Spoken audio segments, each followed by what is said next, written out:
Mbappé, l'énorme polémique en Argentine.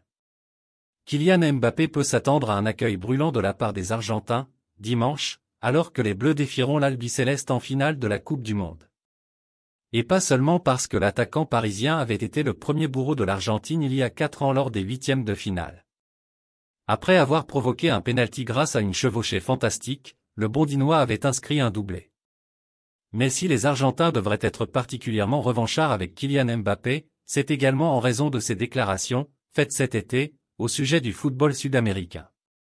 L'avantage qu'on a nous les Européens, c'est que l'on joue entre nous avec des matchs de haut niveau tout le temps, comme par exemple la Nation League, avait-il lancé au moment de désigner les favoris pour la Coupe du Monde au Qatar. Quand on arrive en Coupe du Monde, on est prêt là où le Brésil et l'Argentine n'ont pas ce niveau-là en Amérique du Sud, estime Mbappé.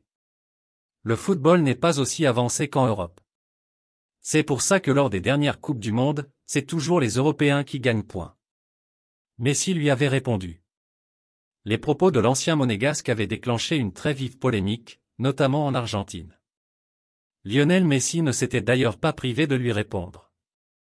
Nous en avons souvent parlé avec les Espagnols, ils savent à quel point il serait difficile pour eux de se qualifier pour la Coupe du Monde s'ils devaient jouer en Amérique du Sud.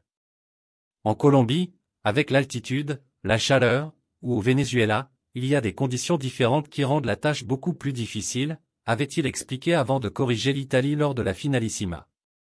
Outre le fait que ce sont de grandes équipes, avec de grands joueurs, et que le football devient de plus en plus égalitaire, quel que soit l'adversaire, je pense que nous sommes prêts à jouer contre n'importe quelle équipe européenne.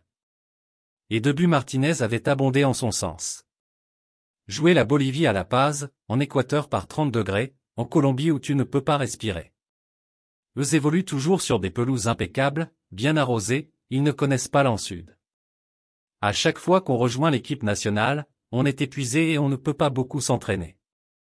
Quand un Anglais va s'entraîner avec l'Angleterre, il est sur place en une demi-heure, avait-il fait remarquer.